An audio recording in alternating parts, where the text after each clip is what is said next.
You don't realize you've been invisible until someone finally sees you, and then you understand just how long you were alone. My name is Claire Winters. I'm 29. The realization didn't arrive all at once. It built slowly, like water behind a dam. Small cracks you ignore because acknowledging them means admitting the structure was never sound to begin with. I'm standing in our apartment now, looking at a photograph from 2 years ago. 6 people in the frame. Only 2 of them came when it mattered. That ratio taught me everything. Welcome to stories about family, boundaries, and the quiet moments that reshape everything. If you're here for the first time, leave a comment below. You'll want to stay for this one. I grew up outside Millbrook, Pennsylvania. Not quite rural, not quite suburban, the kind of place where your neighbors know which car you drive but not necessarily your last name. My father, Paul, managed a regional distribution center. My mother, Linda, taught elementary school and ran our household with the same controlled precision she used in her classroom. Then there was my younger sister, Amber, 3 years behind me, different in every way that mattered. In our house, there was an unspoken economy. Whoever needed the most attention received it. Amber needed help with everything: college applications, outfit choices, whether to take the job in Philadelphia or stay local. Every decision filtered through Linda first. I was different. I researched scholarships alone at the public library, got into Penn State without telling anyone until the acceptance email arrived, bought my first car with money I'd saved from 2 years of retail work. I didn't fight. I didn't complain. I just figured things out. Somehow, in my mother's logic, that self-sufficiency became evidence I didn't need her, and not needing her meant I didn't care, and not caring meant I didn't deserve the same energy she poured into Amber. I didn't have proof yet. But the pattern was forming. It didn't start with what happened later, it started years before, in moments small enough to rationalize. My college graduation, 2018. I walked across the stage with a degree in data analytics and a job offer already signed. My family arrived 90 minutes late. They'd stopped for lunch because Amber was feeling anxious. Linda said it like that explained everything. My 26th birthday. I'd been working in Boston for 2 years by then, paying my own rent, my own loans, managing everything myself. I waited for a call that never came. 3 days later, Linda texted, "Sorry hon, Amber's apartment hunt has been insane. Happy belated." She misspelled my name in the follow-up. My promotion to senior analyst, 2023. I called home to share the news. Linda said, "Oh, that's wonderful," in the same tone she'd use for a grocery list update. Then she spent 12 minutes talking about Amber's boyfriend, Trevor, and his new consulting gig. I listened. I always listened. Each moment was small enough to forgive: a late arrival, a forgotten birthday, a distracted phone call. But patterns don't need to be loud to be true. I kept a mental tally without meaning to. The balance was shifting. I just didn't know how far yet. I met Daniel Reeves at a tech conference in Cambridge, September 2023. He was on a panel about medical software, systems that help under-resourced clinics manage patient data without expensive infrastructure, the kind of technology that could matter in places like Millbrook, where the nearest specialist is 40 minutes away. He wore a flannel shirt in a room full of blazers, drove a beat-up Subaru with a dent in the rear bumper. He talked about growing up in rural Maine, losing his father at 16, working landscaping jobs while coding his first prototype in a shared apartment.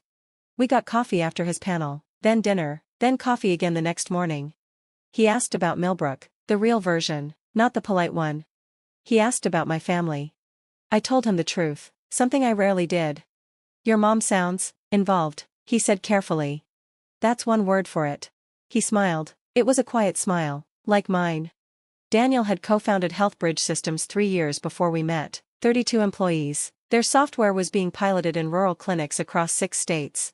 He spoke about his work the way engineers do, precisely, without flourish. I understood every word. When I mentioned Daniel to my mother, she asked what he did. He co-founded a healthcare technology company. Pause. "Oh, a startup." Another pause. "Well, that's ambitious." She pivoted immediately to Amber's engagement planning. 18 minutes about centerpiece options and venue deposits. Linda filed Daniel under irrelevant before she learned his last name. She never brought him up again. Daniel proposed in January 2024. No spectacle, just us on the apartment balcony, snow falling, his grandmother's ring, and 7 words: "I don't want to do this without you." I said yes. We planned something small, a restaurant overlooking Boston Harbor, 40 guests, simple food, local flowers, a playlist we spent 2 weekends building together. Budget, $8,000. We paid cash. I sat at our kitchen table one Saturday and hand-addressed 28 invitations to the Winters family. Each envelope held a response card, cream cardstock, soft gray border, clean type, underscore underscore underscore underscore will attend, underscore underscore underscore underscore will not attend, number of guests, underscore underscore underscore underscore. I included stamped return envelopes, made it as easy as possible to say yes. That same week, a different envelope arrived. Heavy stock, rose gold foil, confetti spilled out when I opened it. Amber Trevor's engagement celebration, Charleston, South Carolina, join us for the weekend of a lifetime. Custom calligraphy, embossed monogram. That one invitation probably cost more than my entire set of stationery. I stood in the kitchen holding both, my simple cream cards in one hand, Amber's rose gold production in the other. Daniel walked in, saw my face. You okay? I mailed 28 invitations today. Good. The first blank one will be back by Thursday. He didn't argue. He poured 2 glasses of wine and sat across from me. I was right. The first blank response card arrived that Thursday. By the following Tuesday, I had 17 cream rectangles tucked inside their stamped envelopes, checkboxes untouched, no will attend, no will not attend. Just blank paper, mailed back like junk mail. I lined them up on the dining table and counted. Uncle Mike, Aunt Diane, Cousin Jessica, the Harpers, the Nolans, except my cousin Rachel. 12 more. Each envelope had a name in my handwriting, inside, nothing. They didn't bother to check will not attend, they sent them back empty, as if the question didn't deserve acknowledgement. I called my father. Paul picked up on the 5th ring, his voice sounded rehearsed. Hey, kiddo, listen. Dad? Your mom and I talked, money's tight this year, and with Amber's engagement party in Charleston, we can only do one big trip. One big trip. I let that settle in my chest. Dad, Boston is 3 hours away, you don't need a plane. Linda's voice cut through the background, sharp and fast. Tell her we'll talk later. The line went dead. Daniel was reading on the couch when I set my phone down. He didn't say, I'm sorry, or, they'll come around. He just looked at me and said, what do you need? I needed confirmation I wasn't losing my mind. Daniel gave me that by refusing to pretend any of this was normal. 24 blank cards arrived before the wedding. I kept everyone.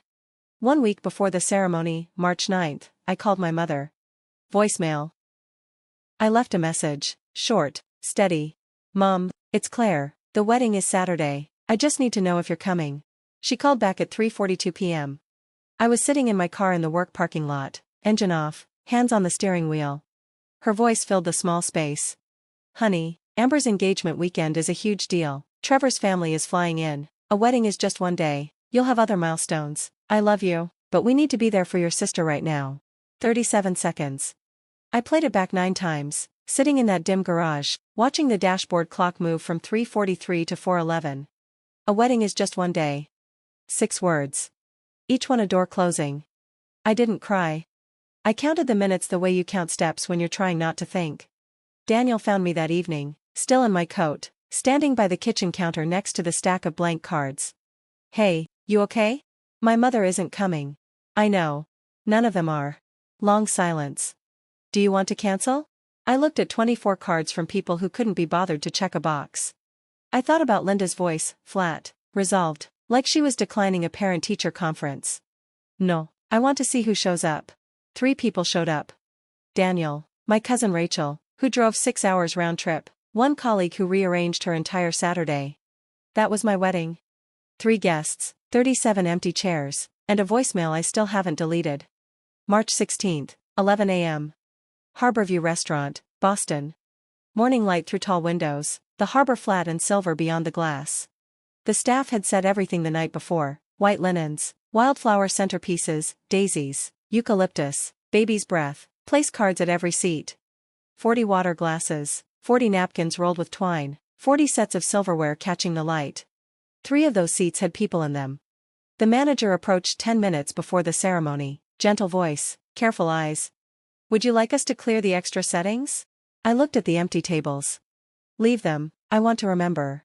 Rachel arrived at 10:50 in a green dress she'd bought 2 days earlier. She grabbed my hands in the doorway. I'm here, that's what counts, the rest is just noise. She was the only Winters who made the drive. 2 aunts had called her the night before, asking why she was enabling Claire's drama. She hung up on both. The ceremony lasted 11 minutes. A justice of the peace, Daniel's co-founder is witness, Rachel to my left. Daniel read his vows from a folded piece of notebook paper. The last line, I don't need a crowd to know this is real. Nobody gave me away. I walked between empty tables by myself. I'd been walking into rooms alone my entire life. This time, someone was waiting at the other end. That was enough. We had lunch, the three of us. Our playlist hummed softly from a portable speaker. Otis Redding, Norah Jones, The Lumineers. Daniel pulled me up to dance between abandoned chairs. Rachel took photos on her phone. My colleague raised her glass and caught a 1 o'clock train home. At 2:30, I checked my phone. 0 messages from Millbrook. No congratulations, no apology. The family group chat had 9 new messages, all about Amber's bachelorette itinerary. I looked out at the harbor. The water was gray and still. I was done explaining silence from people who couldn't manage 5 letters, SORRY. Though I didn't know it yet, for weeks later I'd discover exactly where my family had been that same weekend. 3 weeks after the wedding, I opened Instagram while waiting for laundry to finish. Amber had posted a new album. The cover photo, a balloon arch in blush pink and champagne gold. A banner reading "She Said Yes," again, a long table covered in rose petals. Location, Charleston, South Carolina. Caption, the most perfect weekend, surrounded by everyone who matters. I stopped scrolling. Tapped the first photo, the second, the third. 68 photos. Balloon arch, dessert bar, a 4-tier cake with gold leaf, custom cocktail napkins, a rented historic estate with a fountain and gardens, professional photographer, catered brunch, at least 50 guests. And there, in photo after photo, was every person who'd sent me a blank card. Uncle Mike in a linen shirt, holding a champagne flute. Aunt Diane hugging Amber, tears streaming. Cousin Jessica posing by the fountain. Paul, my father, arm around Amber's shoulders, grinning. And Linda, my mother, front and center in every group shot, confetti cannon raised, smiling wider than I'd seen in years.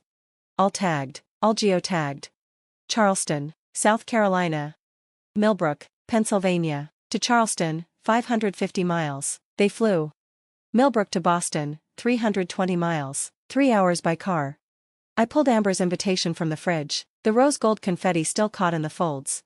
That card was never an invitation. It was a declaration. This is the daughter worth crossing state lines for. I sat on the bathroom floor and scrolled every photo. Then I stood up and did what I should have done years ago. I calculated. Notebook, kitchen table, pen. Round-trip flights, Philadelphia to Charleston, $280 per person. Confirmed attendees from the photos, 14. Total airfare, $3,920. Hotel, 2 nights, 7 rooms at $200 per night, $2,800. Meals, rideshares, gifts, matching outfits, $500. Total cost for my family to attend Amber's engagement weekend, approximately $8,220. I wrote that number at the top of the page, drew a line under it. Cost to attend my wedding in Boston, $35 in gas, 3 hours on I-95, or $65 for an Amtrak ticket. $8,220 for a party where they popped champagne. $0 for my wedding. I stared at the ink until it dried. Then I heard Paul's voice again, we can only do one big trip. One trip. They took it. Just not to me. Daniel came home at 5:30, found the notebook open on the table, read it standing up. Didn't sit, didn't speak. Then, quietly, they're going to regret this. He wasn't scheming, he said it the way you'd say it's going to rain, like something already in motion. How? I asked. By losing you. I closed the notebook, slid it into the drawer, poured 2 glasses of wine. He was right about the regret. I just didn't know the timeline yet. Daniel's schedule shifted in late March. More evening calls, meetings that ran past dinner, his laptop open at the kitchen table after I went to bed, casting blue light across the ceiling. Everything okay? I asked one night. More than okay, big things moving, I just can't talk specifics yet. He wasn't being secretive, he was contractually bound, NDAs, board confidentiality, I understood, I didn't push. But I noticed things. Healthbridge had grown from 32 employees to 59 in 5 months. Their clinic software had been adopted by a national healthcare network. Daniel's name appeared in 2 industry publications. One morning, a FedEx envelope arrived from a law firm in New York I'd never heard of. Then came the suit. Daniel bought a suit for the first time since I'd known him, navy blue, slim fit, tags still on the sleeve. He was flying to New York for a meeting blocked on his calendar as confidential. I straightened his tie in the hallway. You look different. Same person, different clothes. Can you tell me what this is about? Not yet, soon. He kissed my forehead and left. I stood in the doorway, watching his Subaru pull away, a 12-year-old car carrying a man in a brand new suit to a meeting that would apparently change things. I didn't ask more, I trusted him. I just didn't know the number yet. My mother had called Daniel, that startup guy. Trevor had emailed him business plans Daniel never opened. Nobody in Millbrook had Googled his name. That was about to change. April 12th, a Friday. Rachel called at 8 p.m., her voice was tight. I need to send you something. I've been debating for 2 weeks whether to show you. Show me what?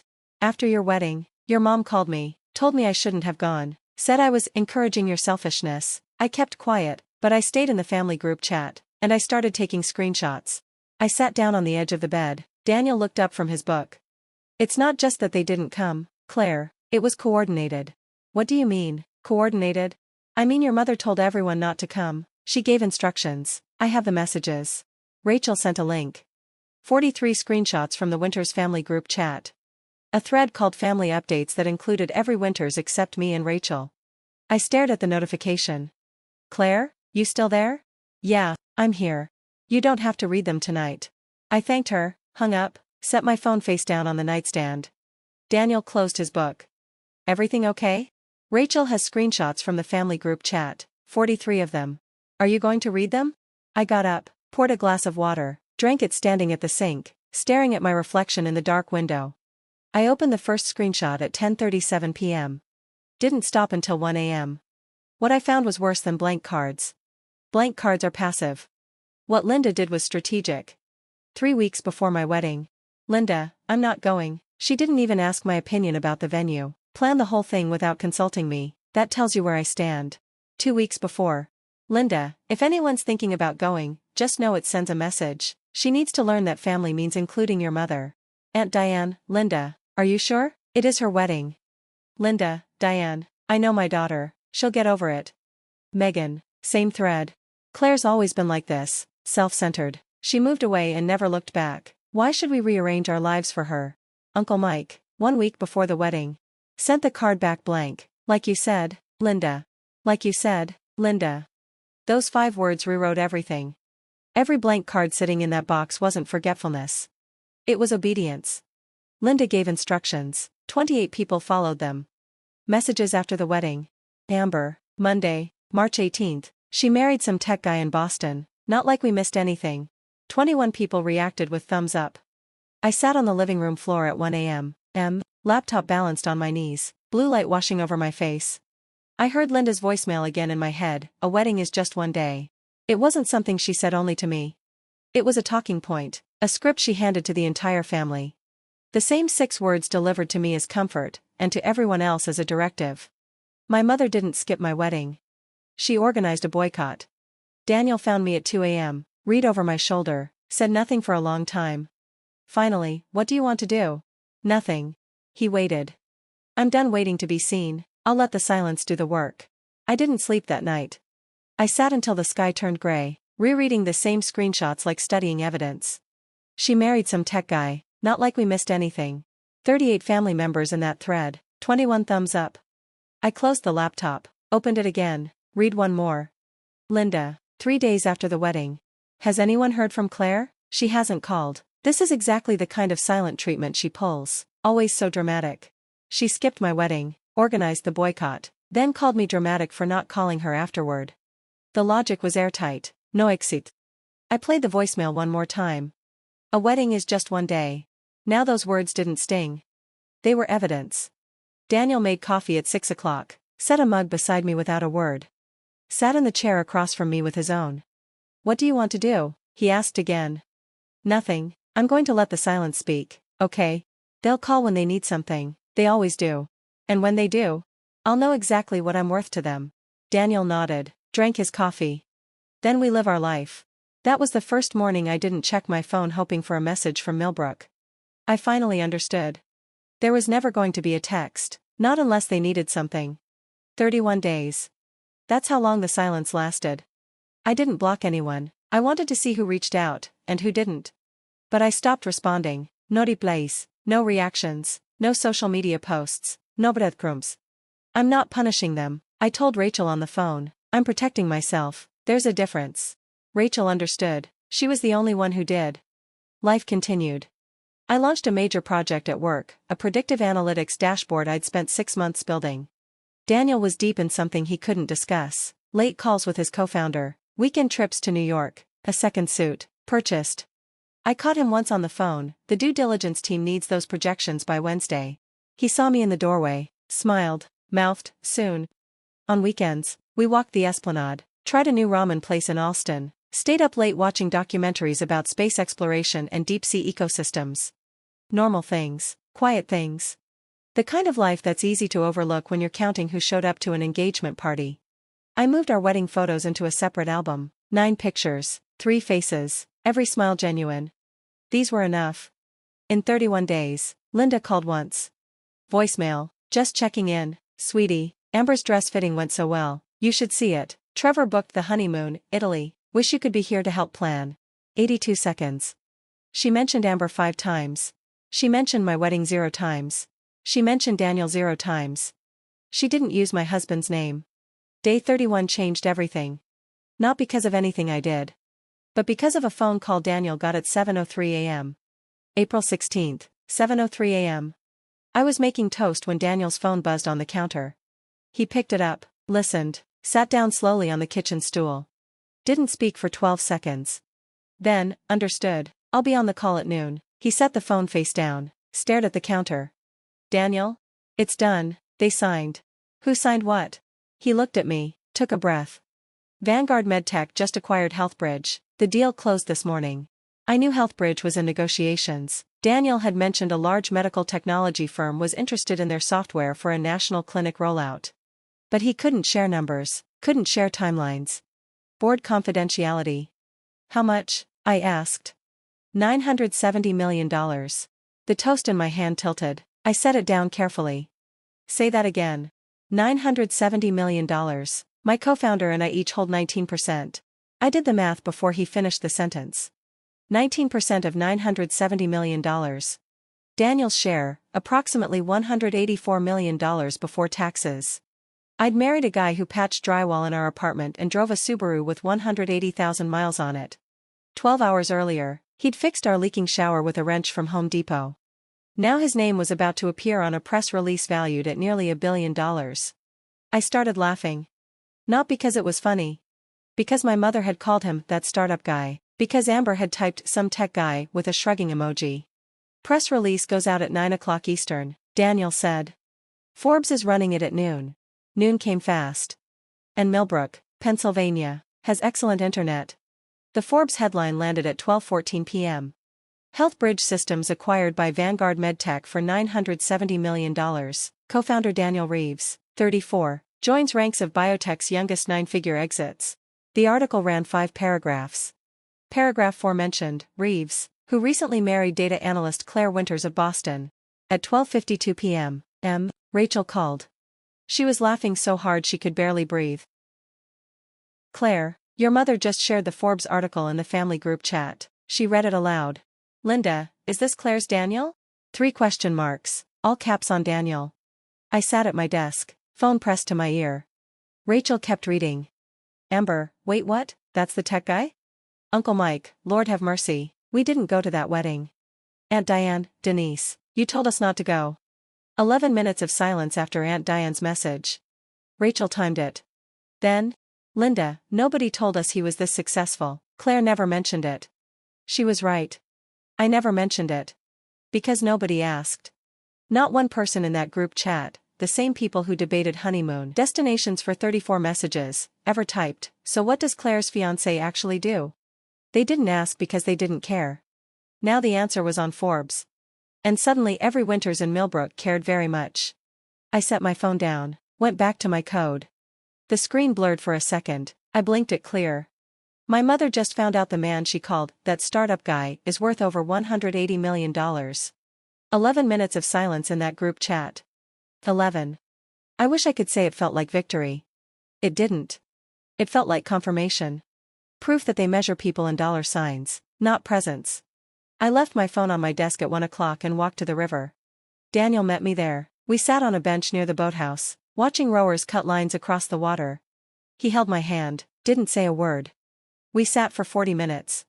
I came back to the office at 2:30. My phone screen was a wall of notifications. 198 missed calls. 67 text messages. 11 voicemails. I scrolled the call log. Linda, 39 calls. Amber, 28. Trevor, 24. Paul, 16. Aunt Diane, 19. Uncle Mike, 12. The rest were cousins whose names I hadn't spoken aloud in years. Trevor called first. His first text, timestamp 12:58 p.m., 6 minutes after the Forbes article went live. Claire, congrats, Daniel must be so proud, we should all get together soon, I've got some concepts I'd love to run by him. 6 minutes. Trevor Torres needed exactly 6 minutes to turn a Forbes headline into a pitch meeting. Linda's first voicemail arrived at 1:21 p.m. Warm, honeyed, a voice I hadn't heard from her in years. Sweetheart, I just saw the most wonderful news about Daniel. We are so proud of you both. Dad and I were just saying, we need to come visit. It's been too long. Too long. She used those words to describe a gap she'd chosen. I played the voicemail on speaker. Daniel sat beside me, listening. When it ended, we looked at each other. She said she's proud. She said she wants to visit. Same thing, in her language. Daniel exhaled. So what now? Now I find out what they actually want. Linda called again the next morning, 8:45 a.m., sharp. I answered, deliberately. I wanted to hear the script she'd prepared. Claire, honey, I've been meaning to call. Life's been so hectic, but I think about you constantly. How's married life? How is Daniel? We never got to celebrate properly. You didn't come to the wedding, Mom. Half-second pause. Recovery. I know, and I feel terrible. You know how things were with Amber's engagement. Timing was just impossible, but that's behind us now, right? Dad and I want to drive up. Maybe this weekend? Why now? Why now? What do you mean? You're my daughter. I don't need a reason to see you. You had a reason not to come to my wedding. What changed between then and this weekend? Silence. 3 seconds. Then her voice shifted, a flash of steel underneath the warmth. Claire, don't be like that. Immediately, the sweetness snapped back. Let's not fight, honey. Let's just plan a nice visit. I'll make that lemon loaf you used to love. I'll think about it. Don't think too long. Family is. I hung up. I sat at my desk, stared at the wall. The shift was so quick, sweet to sharp to sweet, 12 seconds, 3 registers, 1 woman. Linda toggled between warmth and warning like flipping a switch. And she expected me not to notice the click. I noticed. I'd been noticing for 29 years. The difference now was I could name it. She didn't call because she missed me. She called because Forbes published a number next to my husband's name. Amber texted that afternoon, 3 messages, rapid fire. OMG sis, can't believe the news about Daniel. Trevor and I are so happy for you. We need to get together. Trevor has this amazing fintech idea he'd love to tell Daniel about. I didn't respond for 7 hours. She texted again at 9 p.m. Hey, did you get my message? Also, Mom's being weird about the wedding stuff. Don't let her guilt trip you. We should have been there. I feel terrible. There it was. Amber throwing Linda under the bus in the same breath she pitched her husband's idea. Classic move. Play the reasonable sister when you need something. Play the victim when you don't get it. I thought about what she'd written in the group chat. Not like we missed anything. 21 thumbs up. I typed slowly. You wrote in the family group chat that I married some tech guy, and not like we missed anything. I have the screenshots. Amber. 3 dots appeared, disappeared, appeared again, disappeared. Finally. That was taken out of context. 43 screenshots, plenty of context. Nothing. No response for 24 hours. My sister's silence told me more than her exclamation points ever could. Paul called on a Wednesday evening. His voice was different, quiet, no rehearsal, no brightness. Kiddo. Paused so long I thought the call dropped. I know we messed up. I sat on the edge of the bed, phone pressed to my ear. Daniel was in the other room. I should have been there, Paul said. At your wedding, I wanted to be. Something tightened in my chest. Then why weren't you? Your mother. He stopped. I heard movement, a door closing. Then, almost whispering, I just want you to know I'm sorry. I mean it, Claire. For exactly 5 seconds, I believed him. His voice cracked the right way. The words landed the right way. For 5 seconds, my father was just a man admitting he was wrong. Then Linda's voice, sharp, close. Paul, who are you talking to? Shuffle, muffled voices. Louder now, is that Claire? Give me the phone. More shuffling. Paul said something I couldn't hear. Then the phone changed hands. Claire, your father's very emotional right now. He doesn't mean to be dramatic. We all feel terrible. Now, let's talk about when we're coming up. I was thinking this Saturday. I hung up. I stared at the phone in my lap. My father almost told the truth. Almost spoke his own words instead of the ones Linda approved. And then the phone changed hands, and the script started over. I felt sorry for Paul. He knew the math, knew 3 hours versus 550 miles, knew a wedding is just one day was a lie. But knowing and acting are different things. And my father never learned how to do the second. I felt sorry for him for exactly 5 seconds. Thursday, 2 weeks after the Forbes article. I was in a 3 o'clock meeting when my manager knocked on the glass door, mouthed, "Someone's here for you." I walked to the lobby. Linda stood by the reception desk in her best blouse, fresh lipstick, clutching a bakery box tied with ribbon, performance smile in place. "Surprise, Dad and I drove up this morning. I thought we could grab lunch." I looked at the box. Lemon loaf, the kind she used to make for birthdays she remembered. "You drove 3 hours. Of course, for my daughter. You couldn't drive 3 hours 7 weeks ago." The smile wavered, held, recovered. "Claire, please, can we not do this here? You came to my workplace without calling. We're doing this wherever you show up." Linda's eyes went glassy, her lip trembled, calculated, practiced, the same tremor she used when Paul forgot anniversaries. "I just wanted to see you. Is that so terrible? I need you to leave. I'm at work." "This is how you treat your mother?" My receptionist glanced down at her keyboard. 2 colleagues in the hallway pretended to read a bulletin board. "This is how I treat someone who arrived without an invitation. Please go, Mom." She set the bakery box on the counter, slowly, like evidence. Then she turned, pulled her purse strap over her shoulder, and walked out through the glass doors. The receptionist looked at me. "Do you want the box?" "No, thank you." Linda drove 3 hours to bring a box to a lobby she'd never seen, couldn't drive the same 3 hours for a wedding she was invited to. I went back to my meeting. It didn't stop. The next Monday, Daniel forwarded me an email from Trevor Torres. Subject, "Congrats, quick thought." 2 pages. A pitch for Trevor's consulting platform, user projections, revenue models, a funding gap of $1.8 million. Closed with, "Would love to chat over dinner soon. Family, right? Family." Trevor used that word like a promo code. That same afternoon, Daniel's assistant at Healthbridge messaged him. A Mrs. Winters called the office, said she's your mother-in-law, asked to be transferred to your direct line. Daniel called me from his car. "Your mother called my office." I closed my eyes. "Trevor sent you a 2-page pitch deck." I saw. Silence. "Claire, this is the line. I know. They're not trying to reconnect with you, they're trying to get through you. To you." I stood at the kitchen window, watching the street below. A man walked a beagle past the coffee shop, normal life on a normal Tuesday. I wanted to be wrong about them, Daniel. You weren't. His company was hosting an acquisition celebration that Saturday. Ritz-Carlton, Boston, 180 guests, Vanguard executives, venture partners, biotech press, Healthbridge employees.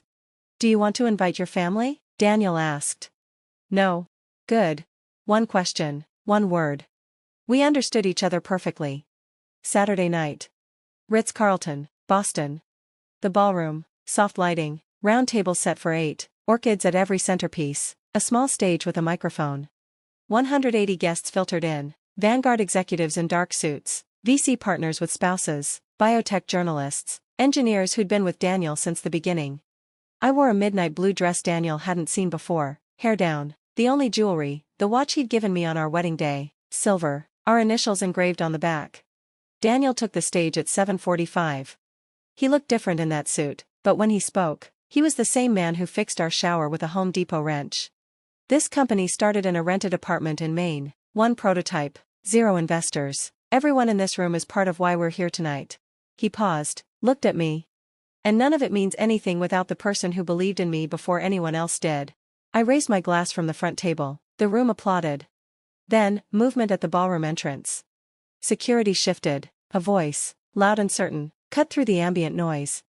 "We're family, our daughter is in there." I knew that voice the way you know a smoke alarm. Linda. Behind her, Paul, Amber, visibly pregnant, Trevor in an ill-fitting blazer. They pushed past the check-in table. Linda walked like she owned the room, chin up, eyes scanning for me. I set my champagne glass down, slowly. Daniel caught my eye from the stage, A single nod. I've got you. 180 people. For uninvited guests. One truth that had waited long enough. Linda spotted me before I could move. She crossed the ballroom floor with her arms open, smile locked, heels clicking on marble like she was walking into her own living room. Claire, oh my God, look at this, we are so proud of Daniel. The two nearest tables went quiet, a Vanguard VP set her fork down. I've been trying to reach you for weeks, sweetie, we just wanted to celebrate with you. I didn't step forward, didn't step back. This is a private event, you weren't invited. Linda laughed, loud, theatrical, designed to make me look unreasonable. Oh, don't be silly, we're family. Amber chimed in from behind her, we came all the way from Pennsylvania. Claire, can we just enjoy the evening? You came all the way from Pennsylvania, tonight, that's interesting. I let a beat pass. You couldn't do that 7 weeks ago. Trevor had already extended his hand toward Daniel, who'd stepped off the stage and was walking toward us. Daniel, great to finally meet you properly, Trevor Torres, I've got a platform concept I'd love to. Daniel's voice was level, unhurried. I'm going to stop you there. Trevor's hand hung in the air for 3 seconds before he pulled it back. The ballroom went still. 180 people eating salmon had stopped chewing. The pianist in the corner lifted his hands off the keys. Linda's smile thinned, she glanced left, then right, reading the room, calculating. She'd expected a reunion. She was getting something else. Claire, she said, softer now, can we talk somewhere private? You showed up in a room full of people, we'll talk right here. Linda pivoted. I watched the gears turn. When logic fails, switch to tears. Her chin trembled, voice cracked on cue. Claire, I am your mother, do you know how it feels to be shut out by your own daughter? The Vanguard VP exchanged a look with her husband. I have tried and tried to reach you, I'm sorry about the wedding, we all are, but you can't punish us forever. Amber stepped forward, she always does this, makes everything about herself. Paul stood behind them, hands in his pockets, eyes on the floor. Then Linda turned, not to me, but to the room. She addressed the tables of strangers like they were a jury. I don't know what she's told people here, but I am a good mother, I have always been there for my girls. She held the last word until it trembled, a single tear tracked down her left cheek. The room held its breath. 180 people who'd never heard the name Winters before tonight watched a woman perform grief in a hotel ballroom. I stood still, arms at my sides. Daniel stepped beside me, close enough that our shoulders almost touched. He didn't speak, he was just there.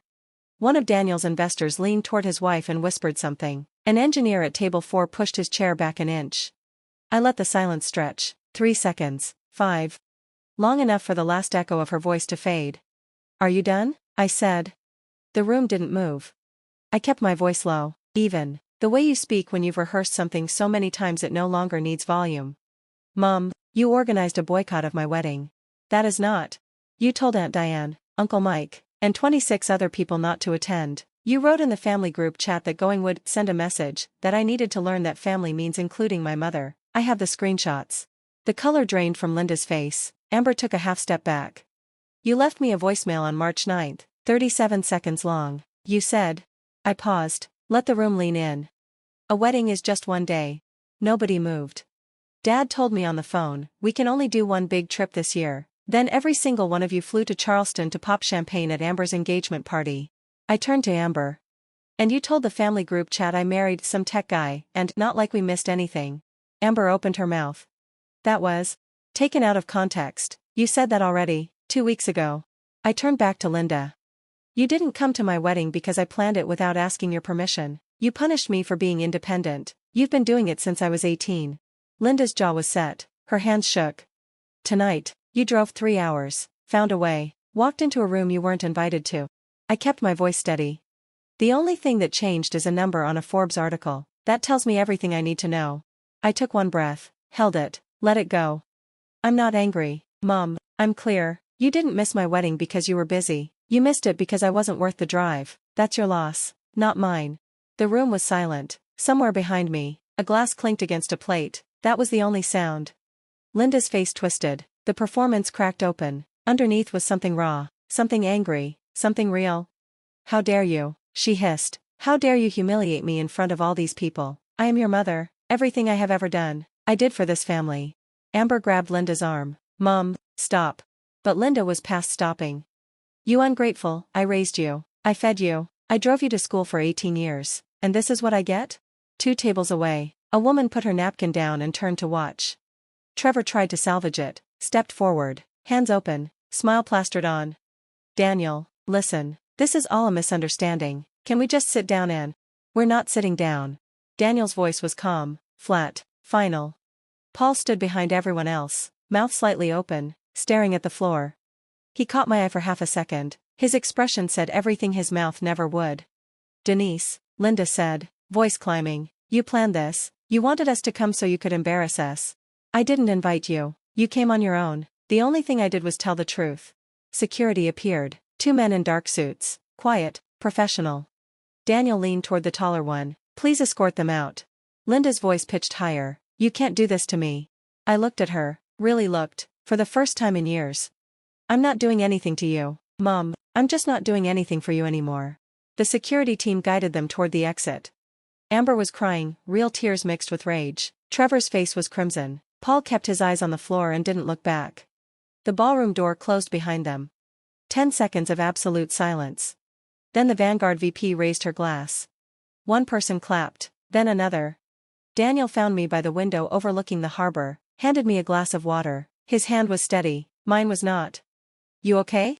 Yeah, I took a breath, I really am. The Vanguard VP approached, a woman in her 50s with silver earrings and a handshake like a signature.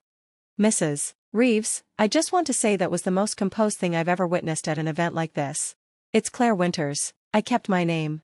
She smiled, Claire Winters, even better.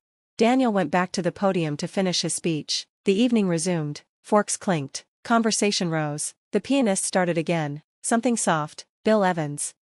My phone buzzed. Rachel. I just saw Amber's Instagram story, she's in a parking lot, crying, saying you attacked her in public. Screenshots are going around, want me to post the group chat? No, the truth spoke tonight, let them spin whatever story they need. You sure? I'm sure. I slid the phone into my clutch and returned to table 1. Daniel was on stage, thanking the integration team. I listened and ran my finger along the rim of the champagne glass. 3 chairs at my wedding. 180 chairs tonight. Different rooms, different numbers. But the lesson was the same. The people who show up don't need a reason. And the people who don't, no reason will ever be enough. I looked out through the ballroom windows. The harbor was dark, the lights of East Boston shimmered across the water. Somewhere in a parking garage below, my mother was probably rehearsing her version of tonight. She could have it. I had mine. 2 weeks after the gala, the math settled. Trevor's platform, dead on arrival. 2 venture firms he'd been courting had partners at that dinner. Both watched him try to pitch Daniel while being escorted out by security.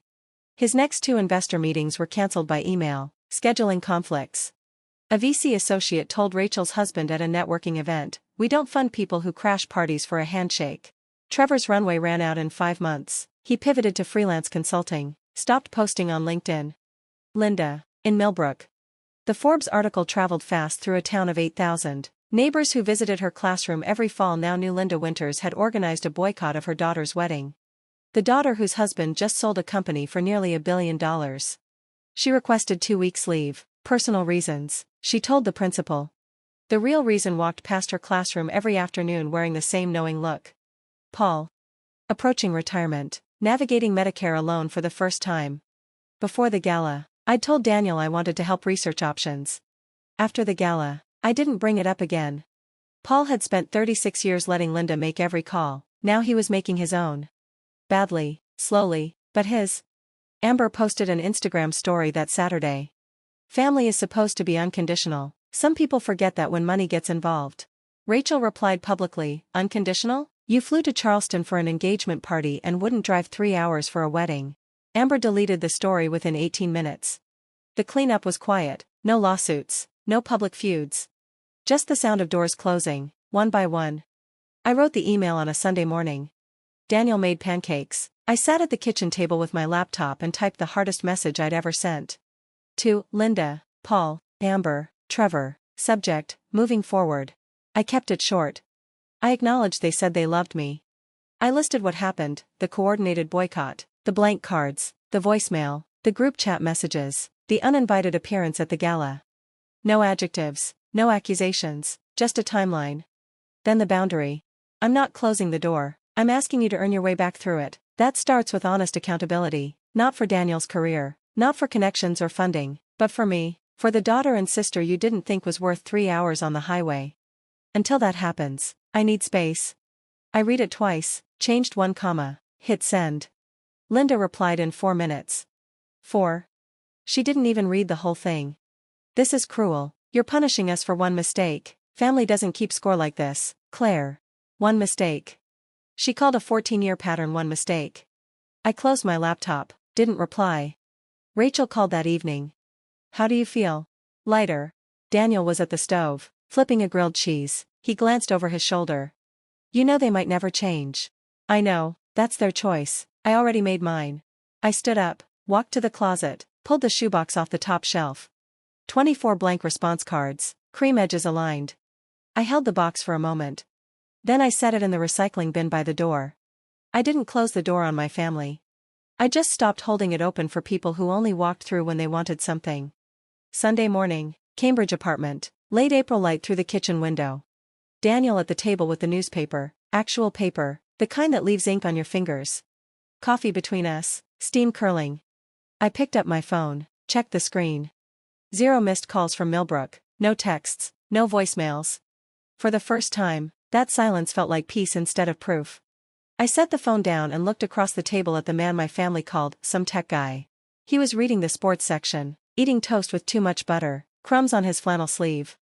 Same man who fixed showers, same man who held my hand by the river while 198 calls piled up on my phone.